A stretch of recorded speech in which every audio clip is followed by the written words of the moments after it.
Good morning. Here I am with Cameron Hughes of Cameron Hughes Wines in San Francisco's Dog Patch. Not only are we tasting wine, we're also going to talk to Cameron and learn a lot more about his company, the brand, and sort of the evolution of what's going on here. So, Cameron, good morning, you ready for Emily. this? I am. Okay, so let's start from the top. Sure. You obviously own a very large, successful wine brand. Mm-hmm. What's your first memory of wine and what led to this interest in the business? My first memory of wine. Kind of grew up in that my father grew up in the business, so I had tasted it, but I think the more formative experiences were when I was in college. I was never into wine in high school per se. We had tasted it, played around with it a bit. But in high school, rather in college, my father used to send me these mixed cases from the Boulder wine merchant. Awesome. It was like $100, and he'd say, go down and pick up a case of wine at the Boulder wine merchant. And it would be a mixed case of wines from all over the world, and I'd open them with all my roommates, and we'd have an awesome experience with it. And it was really at that time where I said to myself, hey, maybe I want to go into winemaking. I'm an English major, therefore unemployable, so I'm going to have to do something after school. Yeah. What is it that I'm going to do? Okay. Yeah. Great. So that's kind of my first exploratory wine experience. I was at Bloomington, Indiana for college. I didn't even know about wines, and my dad was not sending me to the wine store, so you're pretty lucky. Yeah, right. I was. Yeah. And what was your first job in the industry?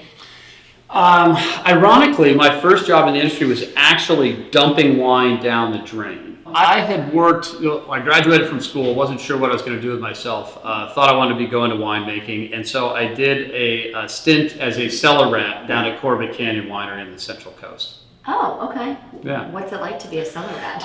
It's not fun, and it really actually dissuaded me from wanting to be a winemaker. The guy I was working with, I love him to death, John, but he's sitting behind a desk staring at tank charts all day, and I didn't have the $2 or $3 million, which back then you could have purchased a winery and done the more romantic side of it. But there was semi-industrial facility at that time, and I decided that it wasn't what I wanted to do, and the next step was go into sales and marketing. I was a lot better at that. I enjoyed it more. I got out, right? I'm not a behind the desk kind of guy. You seem like you have the personality for sales and marketing. Yeah, I was pretty good at it. And I learned the ropes and spent 3 or 4 years doing that before coming back to California. And I traveled all over the U.S. because every state really is like its own country when it comes to how they sell and distribute alcohol, right? You go over one border and it's completely different system. So you have to learn how all that works. Yeah. How did your sales and marketing career eventually lead you here to becoming a negociant? So I learned about the front end of the business, which is the sales and marketing side of it. And I'd always been into wine, and over this period of time had gotten a pretty good palate. I spent a lot of time tasting, and I lived in California for a couple of years and would spend almost every weekend up in wine country. So I learned a lot about it. And when I came back to California, I helped start up an import company. And what I learned over there were how the French, under the French system, you could go into a winery and put your own blend together, co-brand it, import it, and sell it. And the company that I was working with had asked me to do that in California as well. They felt that they needed some California wines for the weight of their portfolio with a retailer. And so I found the people and players to do that. The company cratered. They fired me. And I said, I know what I'm going to do. Yeah. I'm going to go be a negociant in California. I'm going to buy wine from wineries. There is this bulk wine market.